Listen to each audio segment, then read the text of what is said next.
আসসালামু আলাইকুম। শুরু করতে যাচ্ছি আমি পদ্মজা উপন্যাসের ৩১তম পর্ব। রানের অবস্থা বেগতিক। খলিল হাওলাদার দরজা বন্ধ করে এলোপাথারি মেরেছেন। কারো কথা শুনেননি। রিদওয়ান বাড়ির কাজের মানুষদের হুমকি দিয়েছে, রানী গর্ভবতী এই খবর বাইরে বের হলে সব কয়টাকে খুন করবে। মগা, মদন, লতিফা, রিনু ভয়ে আধমরা। তারা নিঃশ্বাস নিতেও ভয় পাচ্ছে। কেউ যদি বাইরে এই খবর বের করে, নিশ্চিত সবাই তাদেরকে ভুল বুঝবে। রানী মারের চোটে অজ্ঞান হয়ে গেছে। সারা গায়ে মারের দাগ, ঠোঁট থেকে রক্ত ঝরছে। আমিনা রানীকে জড়িয়ে ধরে চিৎকার করে কাঁদছেন। খলিল হাওলাদার বারবার পাষাণ বাপ বলে আখ্যায়িত করছেন। পদ্মজা পরিষ্কার কাপড় পানি এনে ফরিনার হাতে দিল। ফরিনা রানীর মুখে পানি ছিটিয়ে দেন। রানী কিছুতেই চোখ খুলছে না। লাবণ্য ফুপিয়ে কাঁদছে।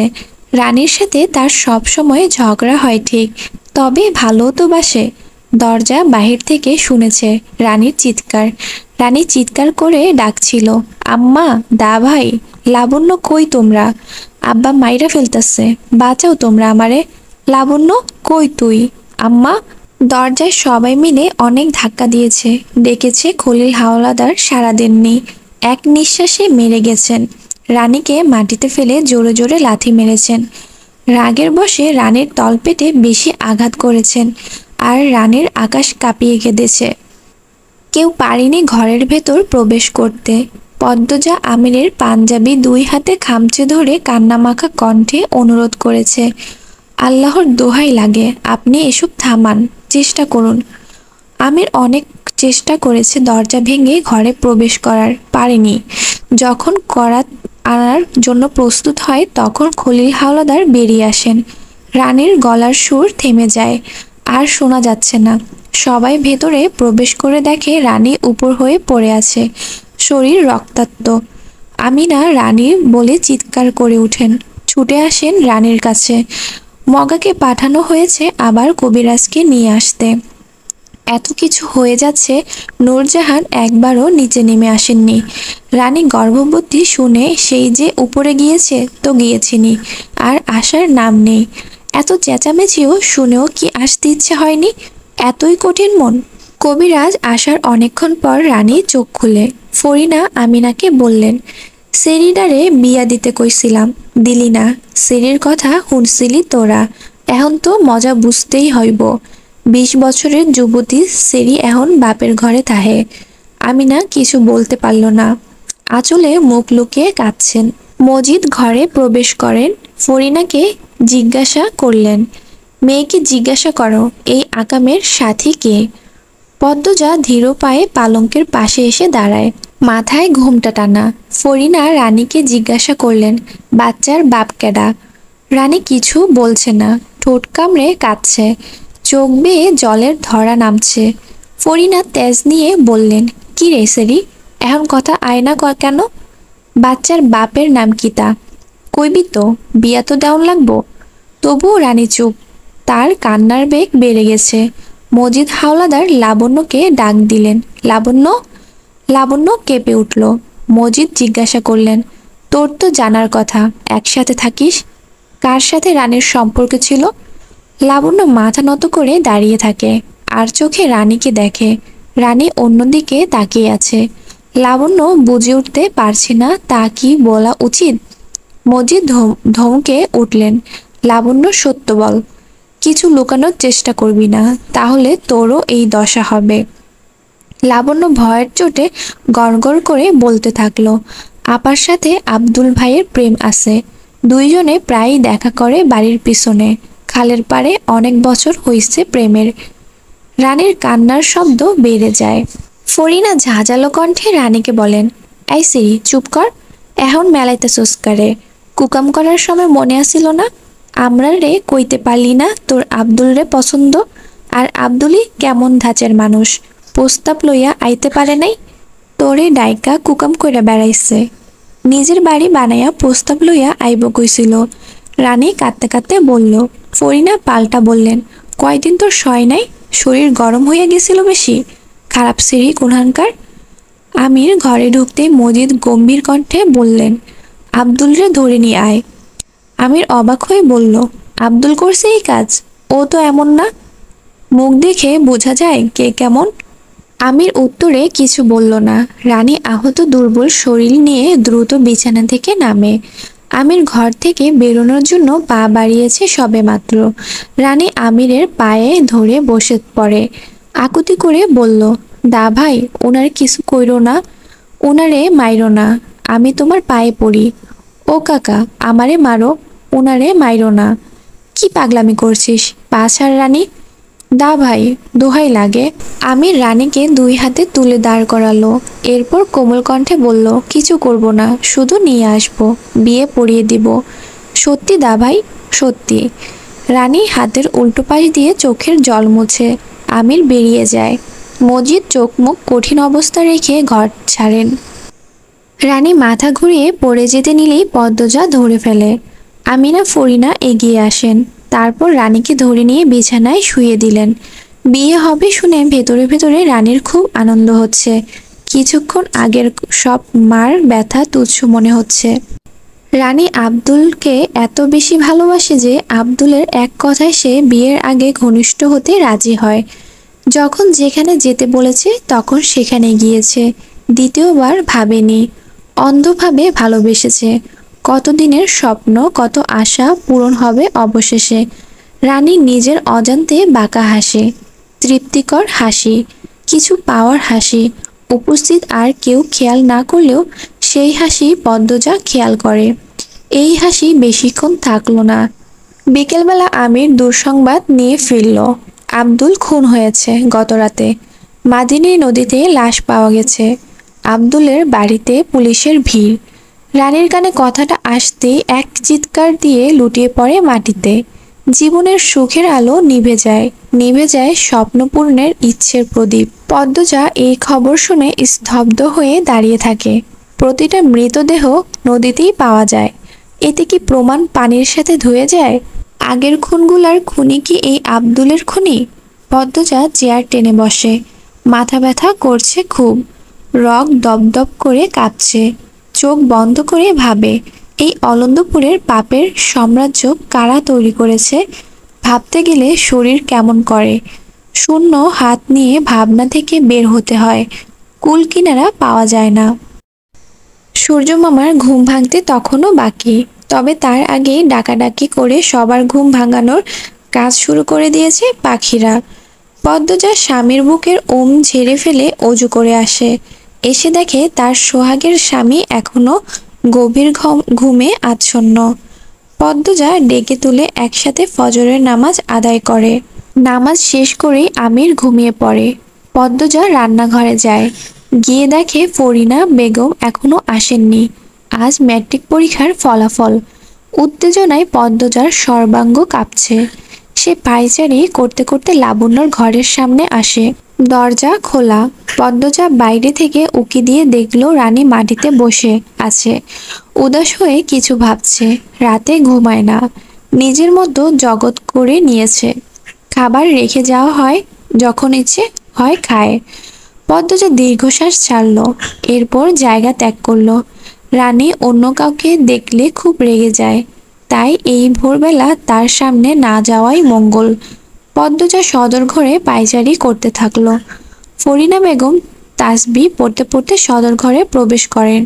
পদ্মজাকে দেখে প্রশ্ন করলেন, উইট্টা পড়ছো তুমি? চুলায় আগুন ধরেছ?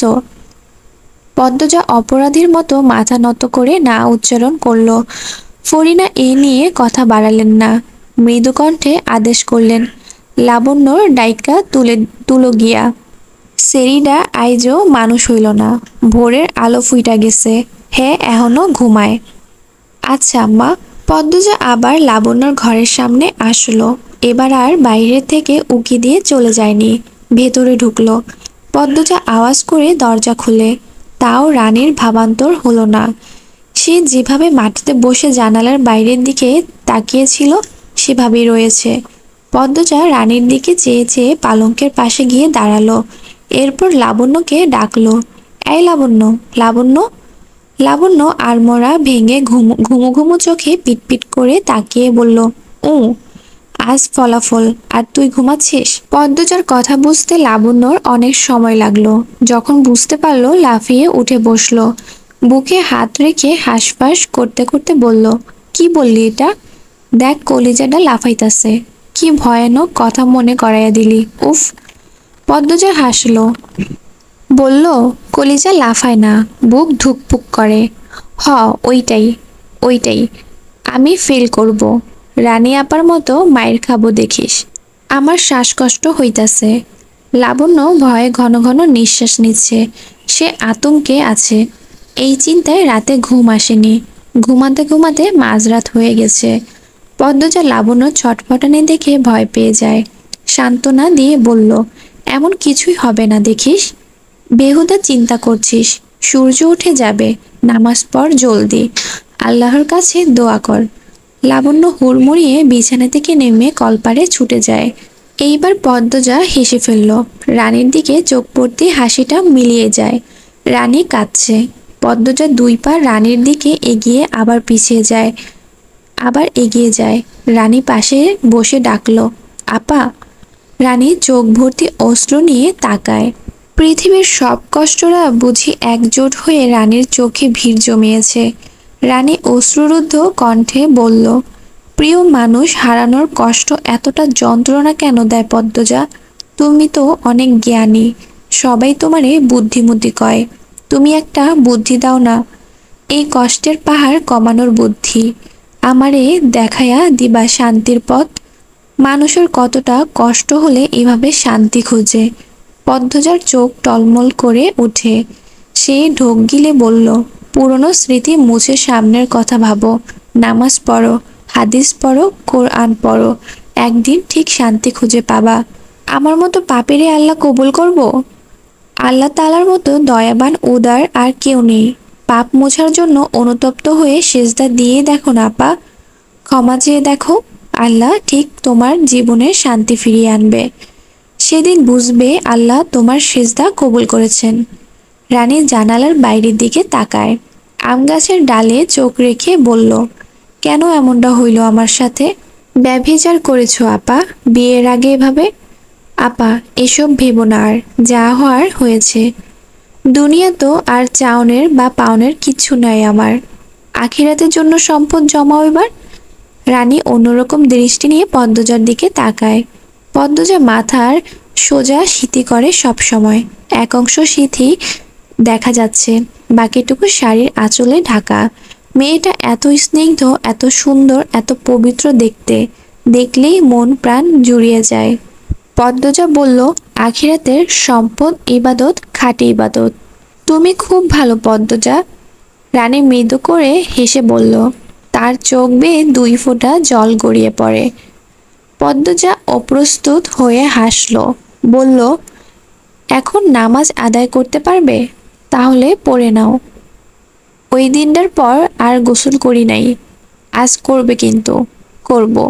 আসি? আসো। পদ্মজা বেরিয়ে আসে। দরজার বাইরে পা রাখতে রানীর কান্নার সুর কানে আসে। পদ্মজা থমকে দাঁড়ায়। পিছন ফিরে একবার রানীকে দেখে। রানী হাঁটুতে মুখ লুকিয়ে কাঁদছে। পদ্মজা মনে মনে প্রার্থনা করে, আল্লাহ ক্ষমা করে দাও রানী আপাকে, শান্তির পথে ফিরে আসার রহমত দাও। বাড়ির সবাই ম্যাট্রিক পরীক্ষার ফলাফল জানার জন্য অধীর আগ্রহে অপেক্ষা করছে। আমির সেই সকালে 10টার বের হয়েছে। এখন বাজে দুপুর 3টা। লাবণ্য মিনিটে মিনিটে গ্লাস ভরে পানি খাচ্ছে আর বারবার টয়লেটে যাচ্ছে। পদ্মজা ঝিম মেরে বসে আছে। হেমলতা সবসময় পদ্মজাকে বলতেন ম্যাট্রিকে ফার্স্ট ডিভিশন পাওয়ার জন্য। পদ্মজার একবার মনে হচ্ছে সে ফার্স্ট ডিভিশন ফলাফল করবে, আরেকবার মনে হচ্ছে সেকেন্ড ডিভিশন চলে যাবে।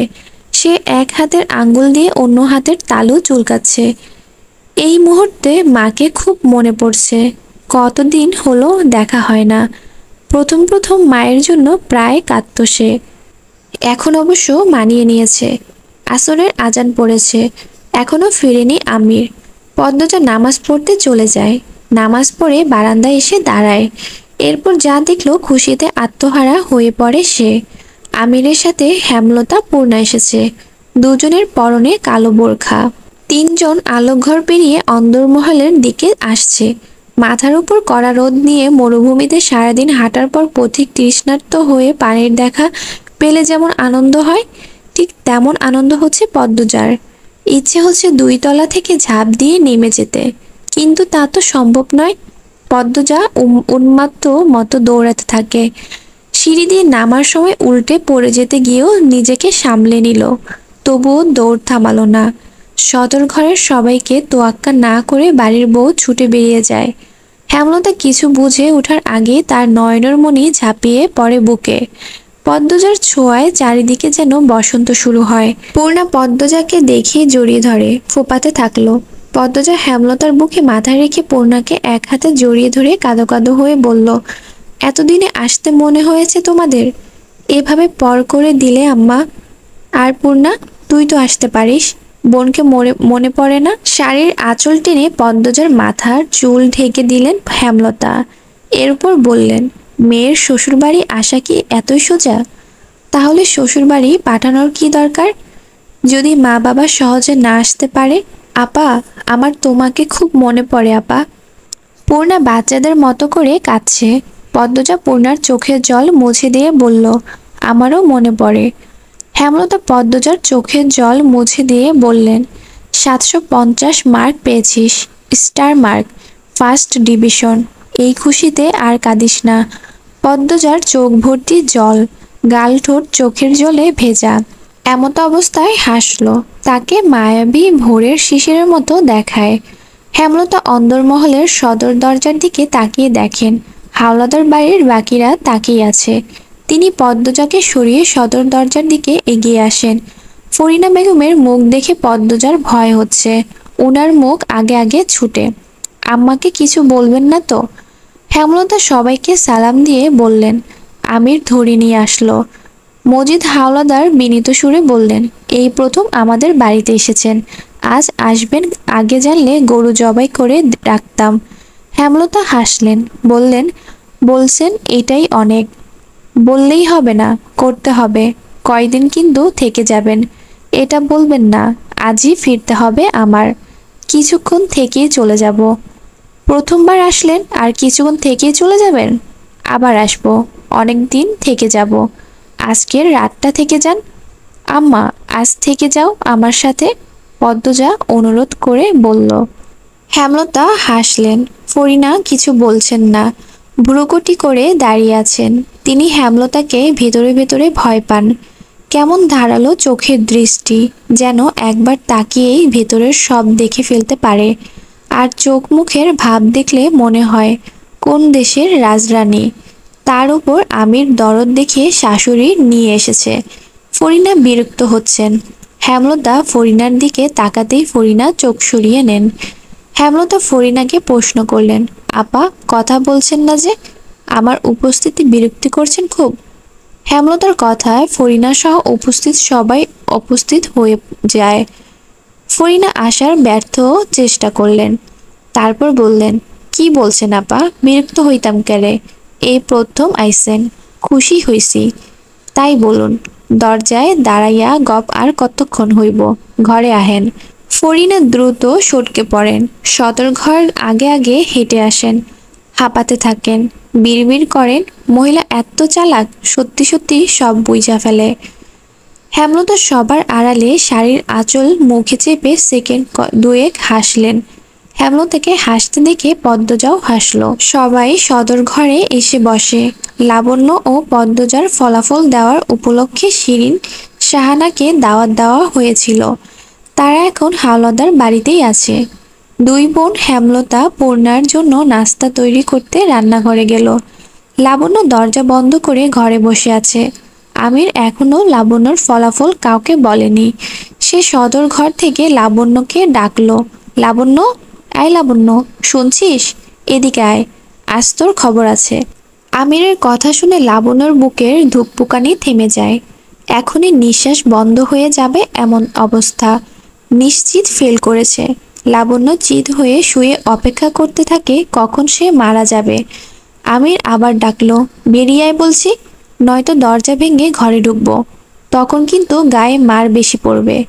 লাবণ্য তড়িঘড়ি করে বিছানা থেকে নামে, গায়ের ওড়না ঠিক করে দরজা খুলে সদর ঘরে ঢুকতে ঢুকতে নামাজের সব সূরা পড়তে থাকে। আমির চেয়ার ছেড়ে দাঁড়াতেই লাবণ্য কেঁপে ওঠে, কাঁদো কাঁদো হয়ে বলল, আগামী বছর ম্যাট্রিক পাশ করাম। কসম। এই বছরই তো পাশ করেছিস, তাহলে আগামী বছর আবার ম্যাট্রিক দিবি নাকি? লাবণ্য চকিতে তাকালো, তার মুখটা হা হয়ে যায়। লাবণ্যর মুখের ভঙ্গি দেখে সবাই হাসলো। লাবণ্য খুশিতে কেঁদে দিল। আমির লাবণ্যকে জড়িয়ে ধরে মাথায় হাত বুলিয়ে বলল, আরেকটুর জন্য ফেল করিসনি। লাবণ্য হাসতে হাসতে কাঁদছে। লাবণ্যর পাগলামি দেখে আমিরও হাসছে। তখন সদর ঘরে প্রবেশ করে রিদওয়ান হাওলাদার। হেমলতার রিদওয়ানের দিকে অনুসন্ধিত হেমলতার চোখে চোখ পড়তেই রিদওয়ান বিব্রত হয়ে ওঠে, চোখ সরিয়ে নেয়। একটু পর আর চোখে তাকিয়ে দেখে হেমলতা তখনও তীক্ষ্ণ দৃষ্টি মেলে তাকিয়ে আছেন। রিদওয়ান ঘর ছেড়ে বেরিয়ে যায়। এ যেন সাপুড়ে ও সাপের খেলা। আসসালামু আলাইকুম। শুরু করতে যাচ্ছি আমি পদ্মজা উপন্যাসের ৩২তম পর্ব। রাতের খাবার শেষ হয়েছে সবেমাত্র। এশারের আজান পড়েছে অনেক আগে। পূর্ণা পদ্মজা লাবণ্যকে পেয়ে পুলকিত, আনন্দ বয়ে যাচ্ছে মনে। একটু পরপর উচ্চস্বরে হাসছে। হেমলতা একবার ভাবলেন নিষেধ করবেন এত জোরে হাসার জন্য, এরপর কি ভেবে আর নিষেধ করলেন না। তিনি বাড়ির বড়দের সাথে কথা বলছেন। আমির সবার মনোযোগ পাওয়ার জন্য বলল, আমার একটা কথা ছিল। সবাই আমিরের দিকে তাকালো। আমির নির্দ্বিধায় বলল, আগামীকাল ফিরবো আমি। হেমলতা বললেন, ঢাকায়? জি, পদ্মজাকে নিয়েই যাব, সাথে লাবণ্য যাবে। দুজনকে কলেজে ভর্তি করে দিব। লাবণ্য পূর্ণার পাশ থেকে উঠে এসে আমিরের পাশে দাঁড়ায়। আবদার করে বলল, দা ভাই, তুমি কইছিলা আমি পাশ করলে আমারে দেশের বাইরে পড়তে পাঠাইবা। সেরি মানুষ বাইরে যাইতি কেন? কইলজাডা বড় হইয়া গেছে। রেগে বললেন ফরিনা। লাবণ্য মায়ের কথা অগ্রাহ্য করে আমিরকে বলল, কথা রাখতে হইব তোমার। আমিরে একবার মজিদকে দেখল, এরপর লাবণ্যকে বলল, সত্যি যেতে চাস? হ। লাবণ্যর মাথায় গাঁটটা মারল আমির। এরপর বলল, আগে শুদ্ধ ভাষাটা শিখ, এরপর দেশের বাইরে পড়তে যাবি। লাবণ্য আহ্লাদিত হয়ে বলল, পদ্মজা শিখাইয়া দিব। এইটা কোনো ব্যাপার না দা ভাই। আপাতত ঢাকা চল, শুদ্ধ ভাষায় কথা বলে অভ্যস্ত হ, এরপর সত্যি পাঠাবো। তুই পাগল হইয়া গেছস বাবু? এই সিরিরে একা বাইরে পাঠাবি? জাফর ভাই আছে, ভাবি আছে, সমস্যা নেই আম্মা। একটাই তো বোন আমার, নিজের মতো পড়াশোনা করুক। ফরিনা বিরক্তিতে কপাল কুঁচকে তাকিয়ে থাকেন। মজিদ কথা বলছেন না, মানে তিনিও আমিরের দলে। তাহলে আর কথা বলে কি হবে? এই সংসারে এমনিতেও তার দাম নেই, কেউ কথা শুনে না, নিজের মতোই বকবক করেন। ফরিনা উঠে চলে যান।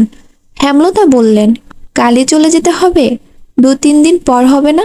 আমির নম্রভাবে বলল, না আম্মা, আমি ৮ বছর হলো ঢাকা গিয়েছি। এর মধ্যে এই প্রথম ৩ মাসের উপর গ্রামে থেকেছি, ব্যবসা ফেলে এসেছি। আমার অনুপস্থিতিতে আলমগীর ভাইয়া সামলেছিল, এখন তো ভাইয়াও চলে এসেছে, আর আমার ব্যবসা আমারই সামলানো উচিত। যত দ্রুত সম্ভব যেতে চাই, আপত্তি করবেন না? হেমলতা পদ্মজার দিকে চেয়ে বললেন, তাহলে আগামীকালই যাচ্ছ? জি। আব্বা আম্মাকে তো অনেক আগেই বলেছি, পদ্মজাও জানে, কিন্তু পদ্ম ভাবেনি সত্যি সত্যি যাব। দেখুন কেমন অবাক চোখে তাকিয়ে আছে। কাল চলে যাব বলে আজ আপনাকে নিয়ে এসেছি।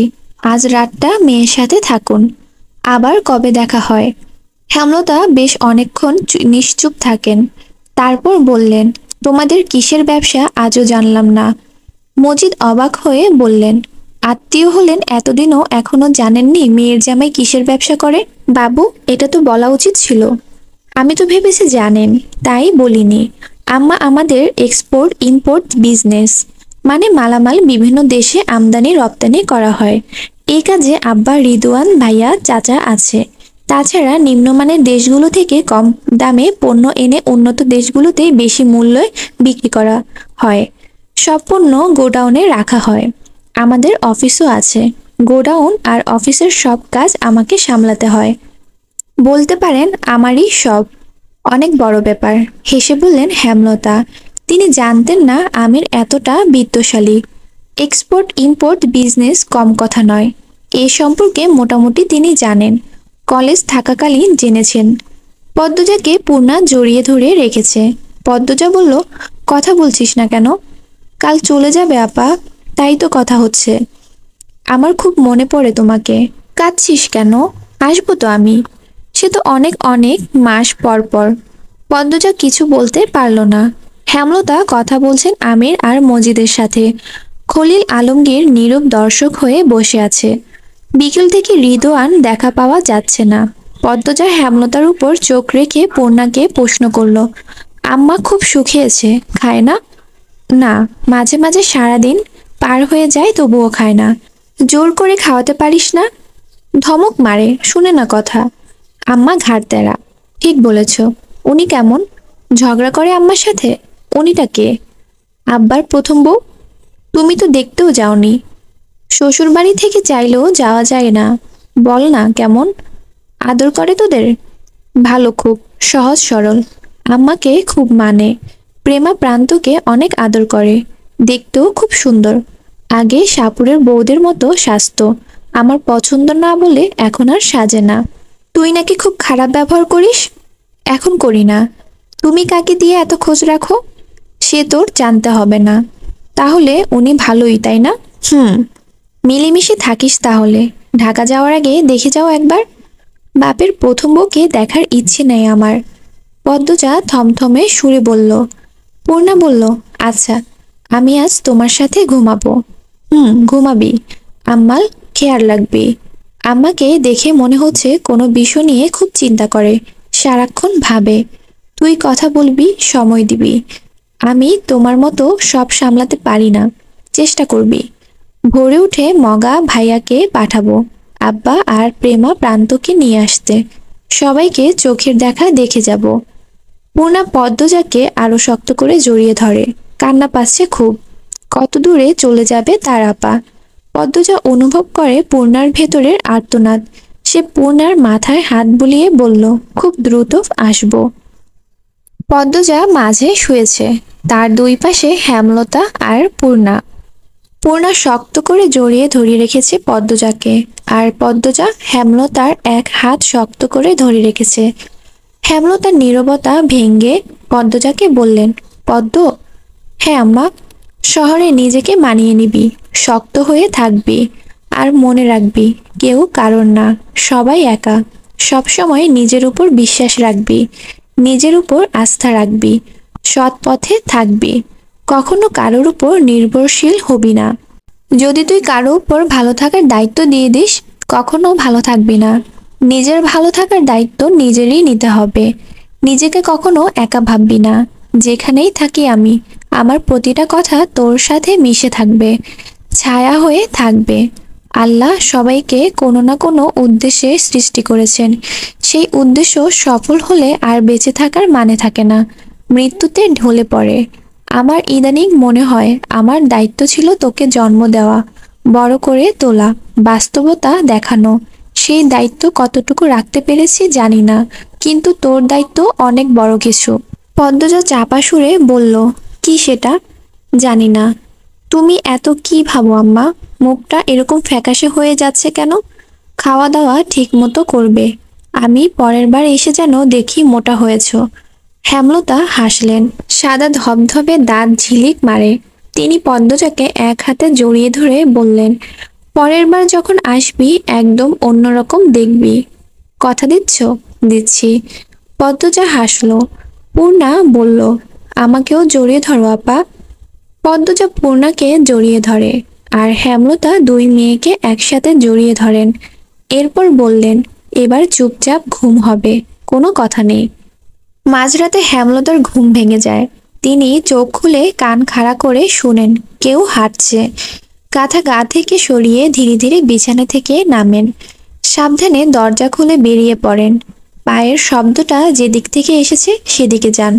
সাদা পাঞ্জাবি পরা একটা পুরুষ অবয়ব দেখতে পান। তিনি তীক্ষ্ণ সুরে ডাকলেন, রিদওয়ান। রিদওয়ান কেঁপে উঠে পিছনে ফিরল। চোখ দুটি বড় বড় করে হয়ে যায়। সে যে অপ্রস্তুত হয়ে পড়েছে দেখেই বোঝা যাচ্ছে। হেমলতা প্রশ্ন করলেন, এত রাতে এখানে কি করছো? জি, হাঁটছিলাম। এত রাতে? প্রায় হাঁটি, জিজ্ঞাসা করতে পারেন অন্যদের।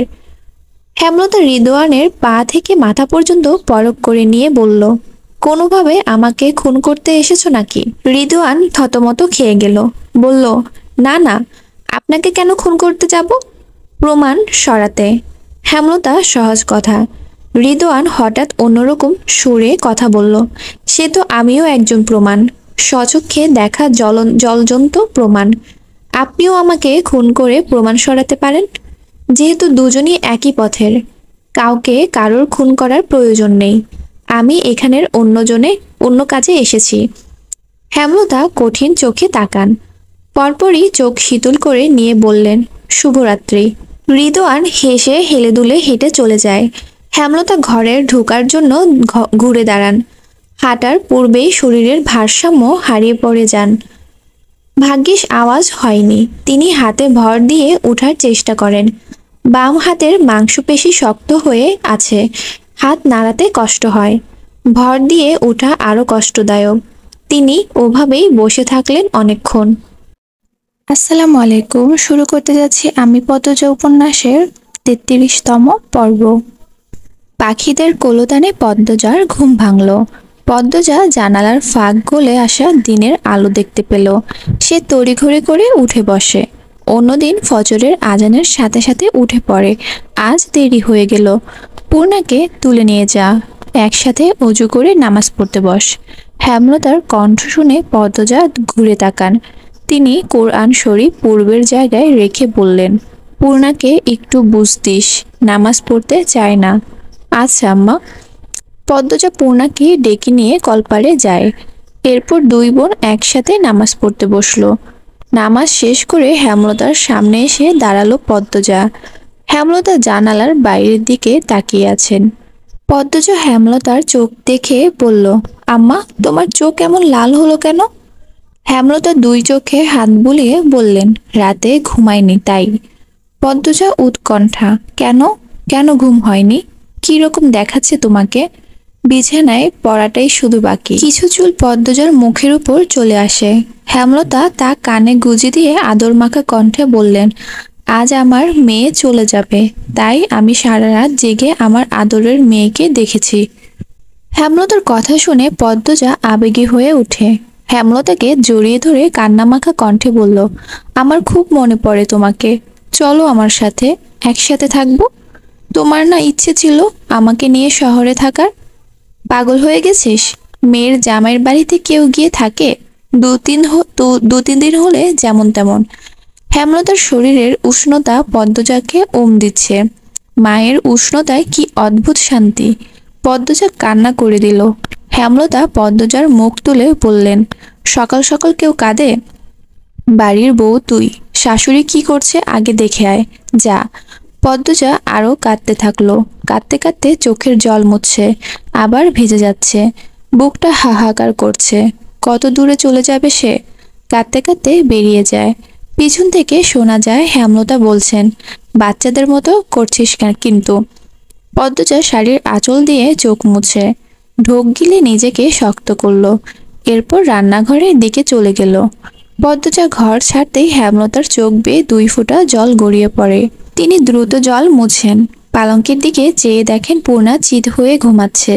কখন ঘুমালো? হেমলতার হাসি পেয়ে গেল। তিনি কাঁথা নিয়ে পূর্ণার ঢেকে দিলেন। পদ্মজা রান্নাঘরে ঢুকতেই ফরিনা মুখ ঝামটালেন, আইসো কেন? যাও ঘুমাও গিয়া। কখন এত দেরি হয়ে গেছে বুঝিনি, মিনমিন করে বলল পদ্মজা। বুঝবা কেন? মা আইসে তো। হরির লগে তো আর মায়ের মতো মিশতে মন চায় না। পদ্মজা অবাক হয়ে তাকালো, আবার চোখ নামিয়ে নিয়ে বলল, আমি তো মিশতেই চাই, আপনি সবসময় রেগে থাকেন। মুখের ওপর কথা কইবা না, যাও এখন। পদ্মজা ঘুরে দাঁড়ায় চলে যাওয়ার জন্য। ফরিনা তেলে বেগুনে জ্বলে উঠল, বলল, কইতেই যাইবাগা নাকি? জোর কইরা তো কাম করা উচিত, এই বুদ্ধিটা নাই? পদ্মজা স্তব্ধ হয়ে কতক্ষণ দাঁড়িয়ে থাকে। প্রতিদিন সে করার জন্য জোরাজুরি করে, কিন্তু ফরিনা করতে দেয় না। এই জন্যই সে এক কথায় চলে যাচ্ছিল। আর এখন কি বলছেন? সে ব্যাপারটা হজম করে নিয়ে রান্নাঘরে ঢুকলো। ফরিনা গলার সুর পূর্বের অবস্থানে রেখেই বললেন, হইছে, কাম করতে হইব না। এরপর তোমার মায়ে কইব দিনরাত কাম করিয়া তার শরীরে। যাও, বাড়াইয়া যাও। পদ্মজা হতভম্ব হয়ে দাঁড়িয়ে থাকে। লতিফা ঠোঁট চেপে হাসছে। ফরিনার এমন ব্যবহারের সাথে সে অভ্যস্ত। বেশ অনেকক্ষণ পর পদ্মজা বলল, আম্মা, আমি করবোটা কি? পদ্মজা মাথা থেকে ঘুমটা সরে গেছে, মুখটা দেখার মতো হয়েছে। ফরিনা পদ্মজার মুখ দেখে হেসে ফেললেন, আবার দ্রুত হাসি লুকিয়েও ফেললেন। এই মেয়েটাকে তিনি অনেক আগেই ভালোবেসে ফেলেছেন। এত শান্ত, এত নম্র ভদ্র। হেমলতাকে হিংসে হয়, হেমলতার গর্ভকে হিংসে হয়। পদ্মজার ঢাকা যাওয়ার নিয়ে প্রথম প্রথম ঘোর আপত্তি ছিল ফরিনার, কিন্তু এখন নেই। উপর থেকে যাই বলুন না কেন, তিনি মনে মনে চান পদ্মজা পড়তে যাক, অনেক পড়ুক, অনেক বেশি পড়ুক। এই মেয়ের জন্ম রান্নাঘরে রাধার জন্য নয়, রানীর আসনে থাকার জন্য। পদ্মজা ফরিনার 2 সেকেন্ডের মৃদু হাসি খেয়াল করেছে। সে সাহস পেল, ফরিনার কাছে এসে দাঁড়ায়। ফরিনা চোখ মুখ কুঁচকে প্রশ্ন করলেন, ঘেসতাছো কেন? পদ্মজা শিমুল তুলোর ন্যায় নরম সুরে বলল, আমার খুব মনে পড়বে আপনাকে, আপনার বকাগুলোকে। আপনি খুব ভালো। ফরিনা তরকারিতে মশলা দিচ্ছিলেন, হাত থেমে যায়। পদ্মজার দিকে তাকান। পদ্মজা বলল, আমি আপনাকে একবার ঝরিয়ে ধরবো আম্মা। ফরিনা কিছু বলতে পারলেন না। এই মেয়েটা এত অদ্ভুত কেন, এত ভালো কেন?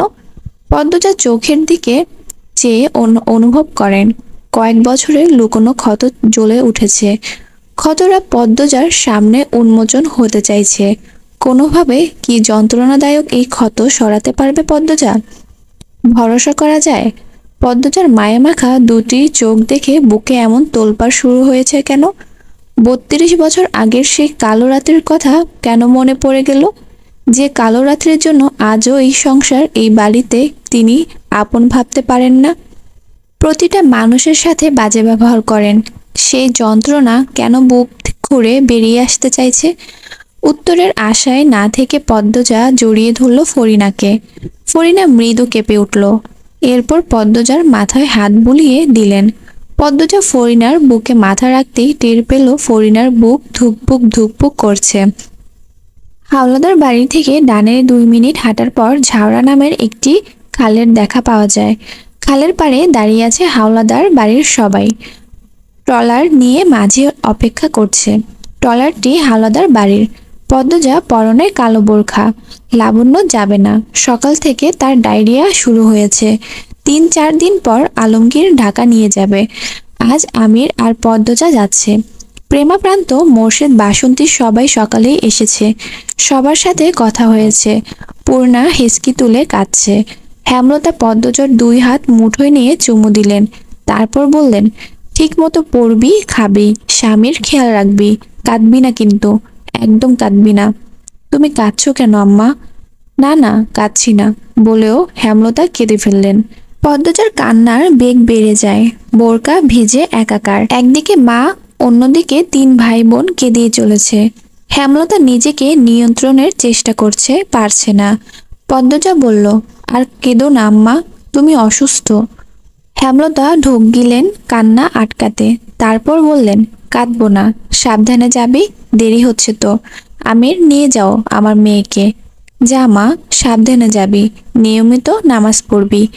পদ্মজা হেমলতার পা ছুঁয়ে সালাম করল।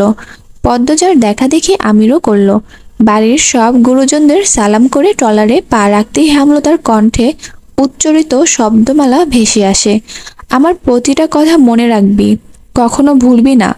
আমার মেয়ে যেন অন্য সবার চেয়ে গুণেও আলাদা হয়, শিক্ষায় কালি যেন না লাগে।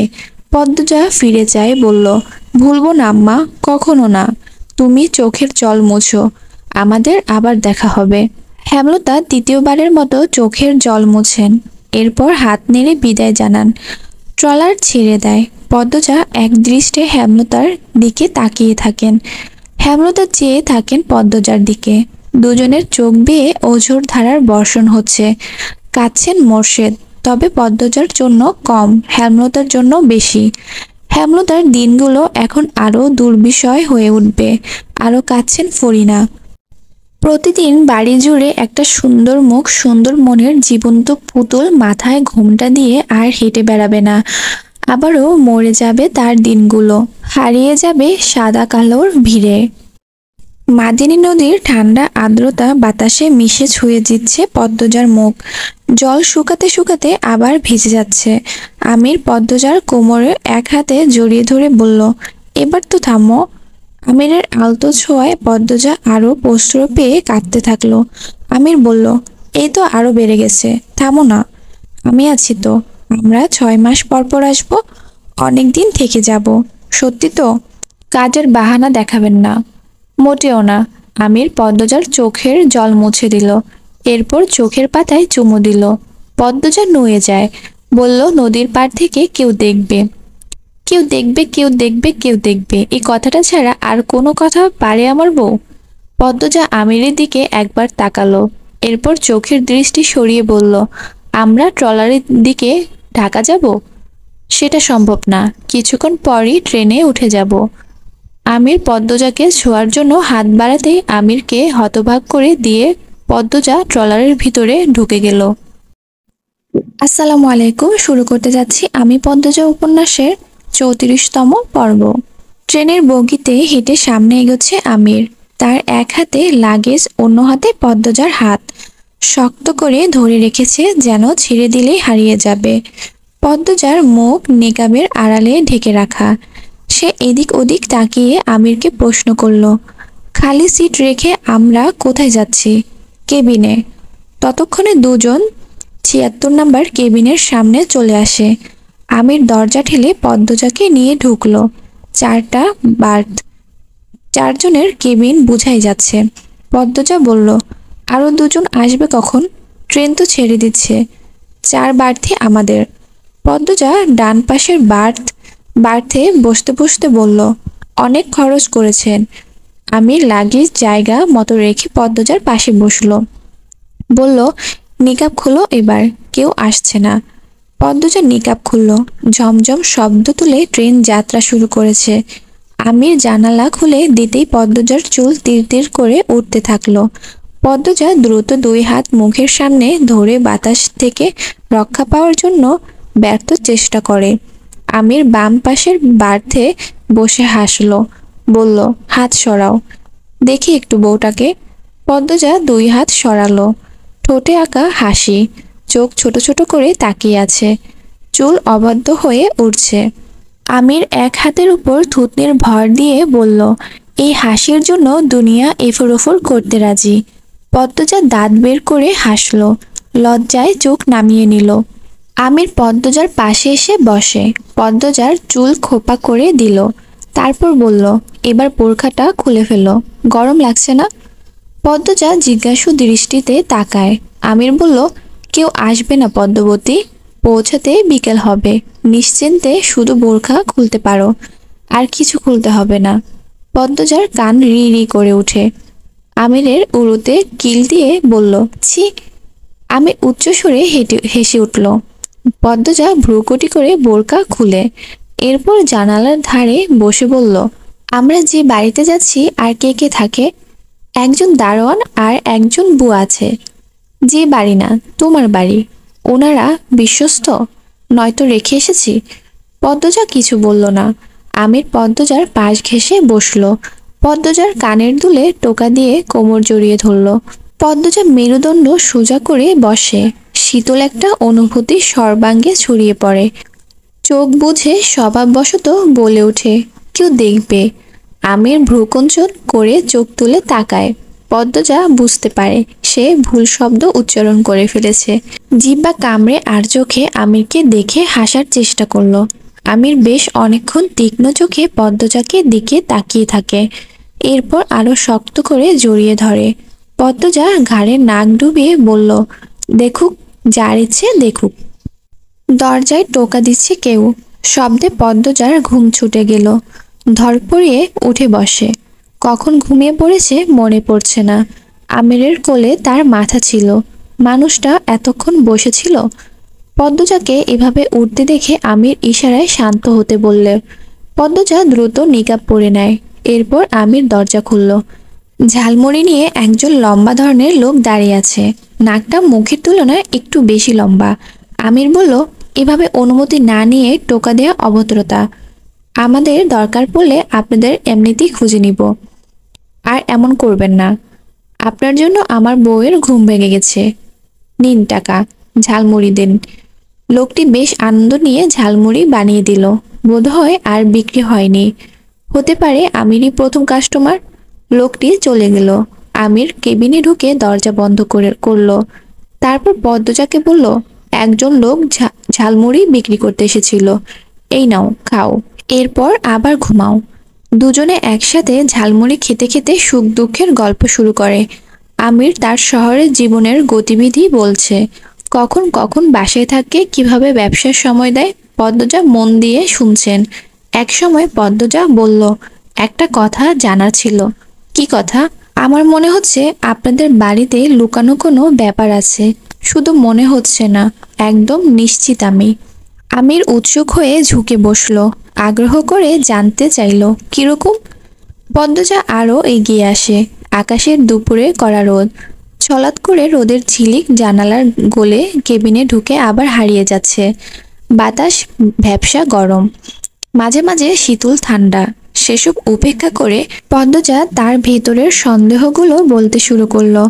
রুম্পা ভাবিকে বন্দি করে রাখা হয়েছে, আমি নিশ্চিত। কেন বন্দি করে রাখা হয়েছে সেটা দাদু জানেন। উনি সবসময় রুম্পা ভাবির ঘরের দরজায় নজর রাখেন। আমি অনেকবার ঢুকতে চেয়েছি, পারিনি। বাড়ির পেছনের জঙ্গলে কিছু একটা আছে। সেটা ভূত জিন জাতীয় কিছু না, অন্য কিছু। এমনটা মনে হওয়ার তেমন কারণ নেই। আমার অকারণেই মনে হয়েছে। জঙ্গলটা আপনা আপনি সৃষ্টি হয়নি, আর ভয়ঙ্করও হয়নি। কেউ বা কারা এই জঙ্গলকে যত্ন করে তৈরি করেছে, ভয়ঙ্কর করে সাজিয়েছে। এছাড়া বাড়ির সবাইকে আমার সন্দেহ হয়। এই ব্যাপারে আপনি কি বলেন? আমির একটুও অবাক হলো না, মুখের প্রকাশভঙ্গি পাল্টালো না। সে দীর্ঘশ্বাস ছেড়ে বলল, জানি আমি এসব। পদ্মজা আমিরের দুই হাত খামচে ধরে এক নিঃশ্বাসে বলল, আমাকে বলুন, অনুরোধ লাগে, আমাকে বলুন। আমি শুনতে চাই। অনেকদিন ধরে নিজের ভেতর পুষে রেখেছি। আমির অসহায় দৃষ্টিতে তাকালো, বলল, আমার ধারণা তোমার ধারণা অবধি সীমাবদ্ধ। এর বাইরে কিছু জানি না। এই রহস্য খুঁজে বের করার ইচ্ছে হওয়া সত্ত্বেও আমি হজম করেছি। আমার ইচ্ছে মাটি চাপা দিয়েছি। আমিরের গলাটা কেমন শোনালো।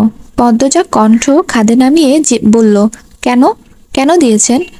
আমির হাসলো, বলল, ধুর, এখন এসব গল্প করার সময়। শোনো, এরপর কি করব? পদ্মজা কথার মাঝে আটকে দিয়ে সঙ্গে সঙ্গে বলল, কথা ঘোরাবেন না। আমি খেয়াল করেছি হাওলাদার বাড়ির প্রতি আপনি উদাসীন। কোনো ব্যাপারে পাত্তা দেন না। সবসময় বাড়ির চেয়ে দূরে দূরে থাকেন। কোনো ঘটনা নিজেকে জড়ান না। কেন নিজেকে গুটিয়ে রাখেন? আমিরের দৃষ্টি অস্থির। সে এক হাত ব্যর্থ খামচে ধরার চেষ্টা করে। ঘন ঘন শ্বাস নেয়। পদ্মজা খুব অবাক হয়। আমিরের এত কষ্ট হচ্ছে কেন? পদ্মজার উৎকণ্ঠা, কি হলো আপনার? কোথায় কষ্ট হচ্ছে? না, কিছু হয়নি। এই পদ্মজা। আমির চট করে পদ্মজার দুই হাত জড়িয়ে ধরল। চোখ দুটিতে ভয়। পদ্মজা আমিরের চোখের দিকে তাকালো।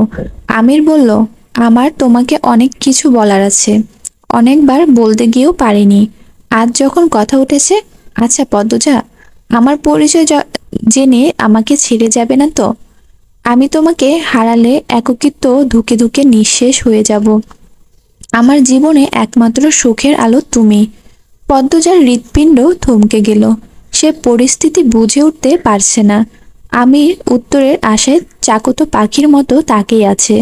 পদ্মজা ধীর কণ্ঠে বলল, লুকানো সব কথা বলুন আমাকে। আপনি আমার স্বামী। আপনাকে ছেড়ে যাওয়ার কথা কখনো ভাবি না আমি, বিশ্বাস করুন। আমির নতজানু হয়ে বলল, আমি আমার আব্বার অবৈধ সন্তান। আমার জন্মদাত্রী জন্ম দিয়ে মারা যায়, দিয়ে যায় অভিশপ্ত জীবন। পদ্মজা দুই পা কেঁপে ওঠে, মাথা ভন ভন করে ওঠে। শির দ্বারা বেয়ে ঠান্ডা স্রোত গড়িয়ে যায়। আমির ঢোক গিলে আবার বলল, আমার জন্মদাত্রী মারা যাওয়ার পর আব্বা আমাকে নিয়ে আসেন। আমার বর্তমান আম্মা আমাকে দেখে খুব রেগে যায়, কিছুতেই আমাকে মানতে চায়নি। তখন ছেলে মেয়ে ছিল না আম্মার, তাই মাস ঘুরতেই আমাকে মেনে নিল, ছেলের মতো আদর শুরু করলো। এসব দাদুর মুখে পরে শুনেছি। আব্বা আমাকে তুলে এনেছে, জায়গা দিলেও সন্তানের মতো ভালোবাসেননি কখনো। যখন আমার 11 বছর, আমি আর রিদওয়ান একসাথে জানতে পারি আমি আব্বার অবৈধ সন্তান। আব্বা আবার রিদওয়ানকে খুব আদর করতেন। রিদওয়ান ছোট থেকে আমার সাথে ভেজাল ভেজাল করত, ঝগড়া করত। যখন এমন একটা খবর জানতে পারলো, ও আরো হিংস্র হয়ে ওঠে। আমি তখন অনেক শুকনো আর রোগা ছিলাম। রিদওয়ান স্বাস্থ্যবান, তেজি ছিল। আব্বার এমন ছেলেই পছন্দ। কেন পছন্দ জানি না। 19 থেকে 20 হলেই রিদওয়ান খুব মারত। আব্বার কাছে বিচার দিলে রিদওয়ান আরো 10টা বানিয়ে বলতো। তখন আব্বা আমাকে মারতেন। রিদওয়ান একবার আমাকে জঙ্গলে বেঁধে ফেলে রেখেছিল।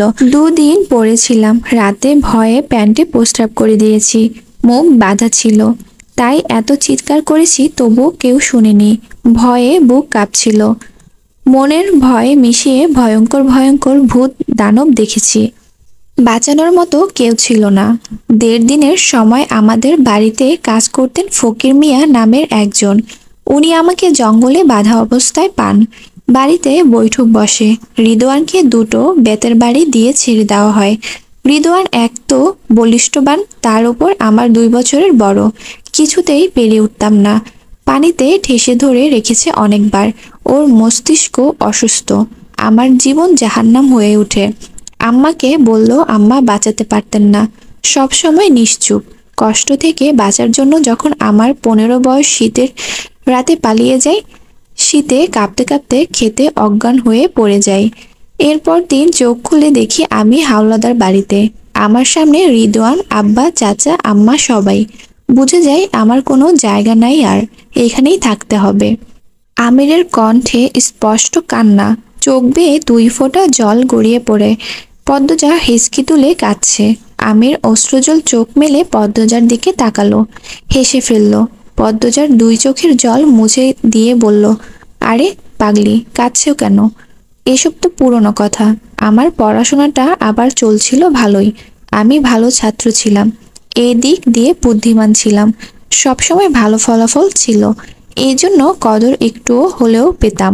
যখন আমার 18 বয়স, বাড়িতে অস্বাভাবিক কিছু অনুভব করি। রাত করে অদ্ভুত কিছু শব্দ শুনি। জঙ্গলে আলো দেখতে পাই। চাচাকে প্রায় রাতে জঙ্গলে যেতে দেখি। আসসালামু আলাইকুম। শুরু করতে যাচ্ছি আমি পদ্মজা উপন্যাসের 35তম পর্ব।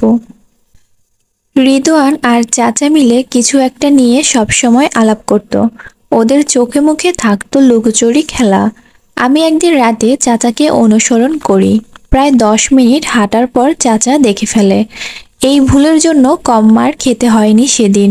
তবুও বেহায়ার মতো কয়দিন পর আবার অনুসরণ করি। রিদওয়ান পিছনে ছিল দেখিনি। আব্বা সেদিন অনেক মারলো, দা ছুঁড়ে মারেন। এই যে থুতুনির দাগটা, এটা সেই দায়েরই আঘাত। একসময় আব্বা আমাকে নিয়ে আলোচনায় বসলেন। বললেন আমাকে শহরে পাঠাবেন পড়ালেখার জন্য। কোনো ব্যবসা করতে চাইলে তারও সুযোগ করে দিবেন। আমি যেন এই বাড়ি আর বাড়ির আশপাশ নিয়ে মাথা না ঘামাই। আমি মেনে নেই। রিদওয়ানের সাথে থাকতে হবে না আর। এর চেয়ে আনন্দের কি আছে? চলে আসি ঢাকা। শুরু হয় নিজের জায়গা শক্ত করার যুদ্ধ।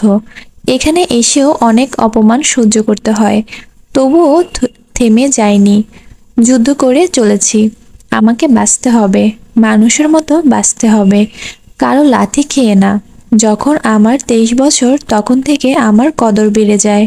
ব্যবসায় মোটামুটি সফল হয়ে যায়। ভাগ্য ভালো ছিল আমার। অতিরিক্ত পরিশ্রম আমাকে নিরাশ করেনি। তখন আব্বা আমার প্রশংসায় পঞ্চমুখ। রিদওয়ান আগের মতো হাত তোলার সাহস পায় না। সেই আমি আজ এই জায়গায়। এখন আমার যে অবস্থান, হাওলাদার বাড়ির কারোর সাহস নেই আমার চোখের দিকে তাকানোর। আমি চাইলেই শোধ নিতে পারি, কিন্তু নেব না। তারা থাকুক তাদের মতো। রিদওয়ান ছোটবেলা যা করেছে মেনে নিয়েছি। এখন তোমার দিকেও নজর দিয়েছে। ওর নজর আমার বাড়ি গাড়ি অফিস গোডাউনেও আছে। আমি টের পাই। ও পারলে আমাকে খুন করে দিত, কিন্তু পারে না। আমার ক্ষমতার ধারে কাছেও ওর জায়গা নেই। এখন আমার নিজের এক বিশাল রাজত্ব আছে। আমার অহংকার করার মতো অনেক কিছু আছে। হাওলাদার বাড়ির কেউ কেউ মিলে আমাকে নিয়ে কোনো পরিকল্পনা করেছে, আমি নিশ্চিত। তাই হাওলাদার বাড়িতে আমি থাকতে স্বাচ্ছন্দ্য বোধ করি না। আম্মা ছাড়া এই বাড়ির সবার ভালোবাসা মুখোশ মাত্র। আমার দরকার ছিল একজন ভালো মনের সঙ্গিনী, আমি পেয়ে গেছি। আর কিছু দরকার নেই। আমি আমার অর্ধাঙ্গিনীকে তার আসল সংসারে নিয়ে যাচ্ছি। এখন আমার মন শান্ত, কোনো চিন্তা নেই, খুব বেশি সুখী মনে হচ্ছে। আমির পদ্মজার হাতে চুমু খেলো। পদ্মজা তখনও কাঁদছে। সে আচমকা আমিরকে জড়িয়ে ধরল, গভীরভাবে শক্ত করে। এরপর কান্নামাখা কণ্ঠে বলল, আমি কখনো আপনাকে কষ্ট দিব না, কোনোদিন না। কেউ আপনাকে ছুতে আসলে আমি তার গর্দান নেব। আমি উন্মাদ হয়ে তাকে ছুরি দিয়ে কুচি কুচি করব। কারো সেই ক্ষমতা নেই আর। মিছিমিছি ভয় পাচ্ছ। পদ্মজা আরো শক্ত করে ধরার চেষ্টা করে। আমির পদ্মজার পিঠে হাত বুলিয়ে বলল, এই প্রথম আমার বউয়ের গভীর আলিঙ্গন পেলাম, ভালো লাগছে, ছেড়ো না কিন্তু। প্ল্যাটফর্মে হাঁটছে ওরা। আমির পদ্মজার এক হাত ধরে রেখেছে। খুব দ্রুত হাঁটছে। পদ্মজা তাল মেলাতে পারছে না, চেষ্টা করছে।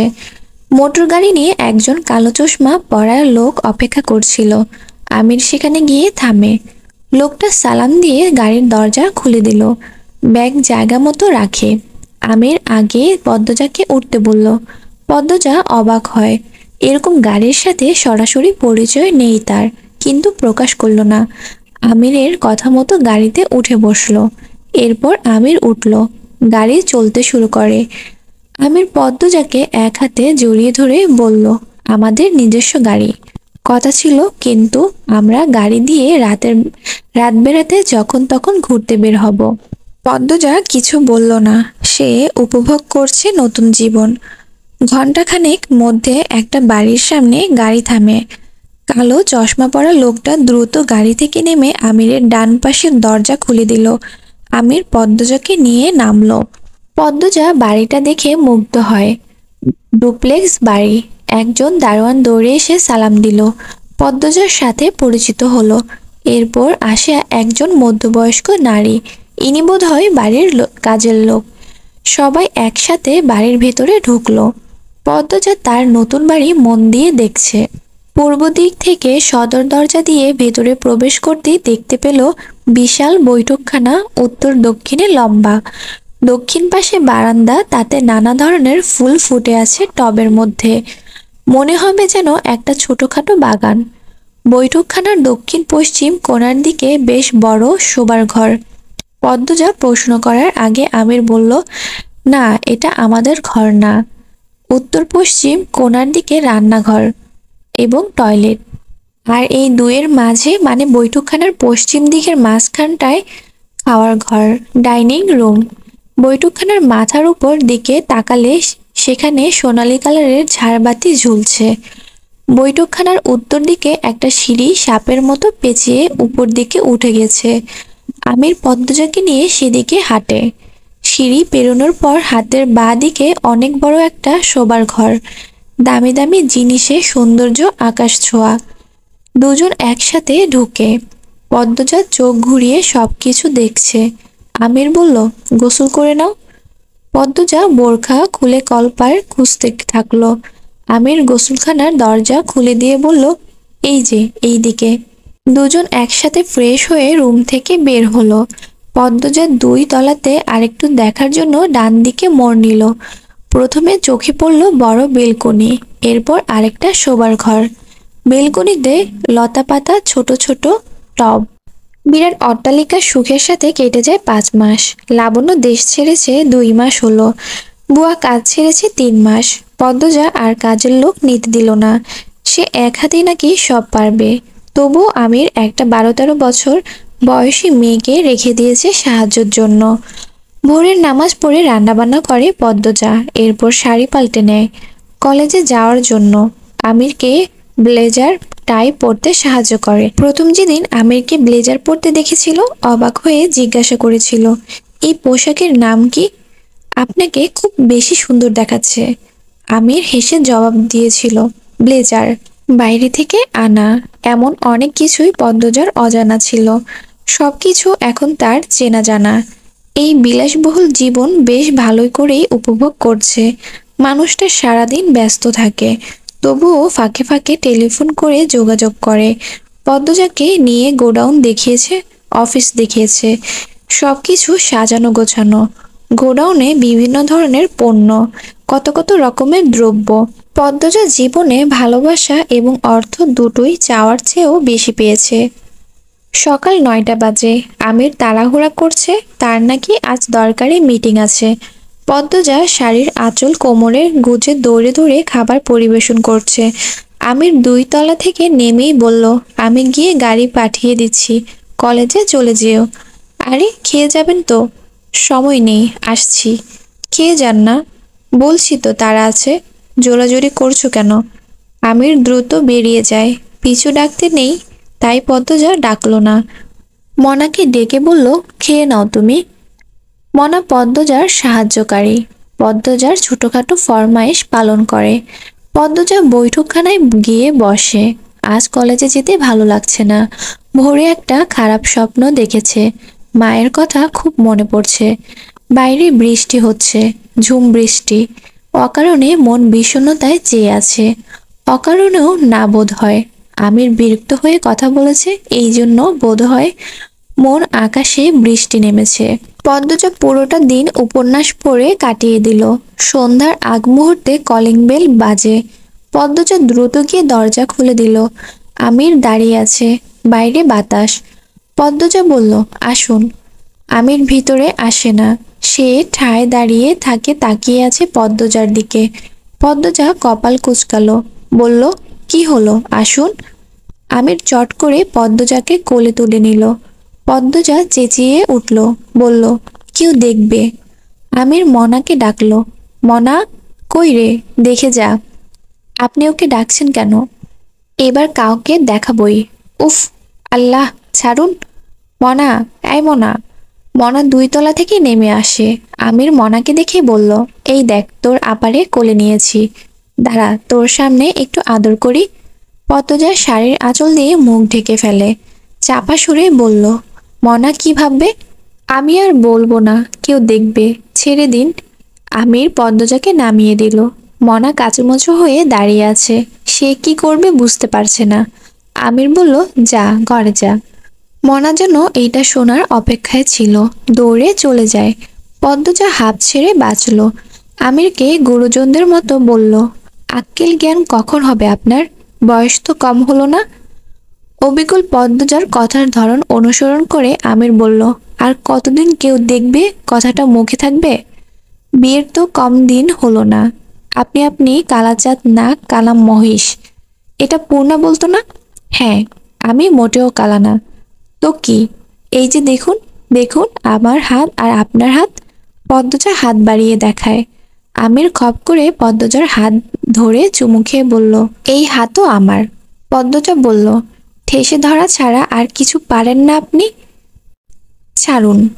আমির পদ্মজার হাত ছেড়ে দিয়ে হাসতে থাকলো।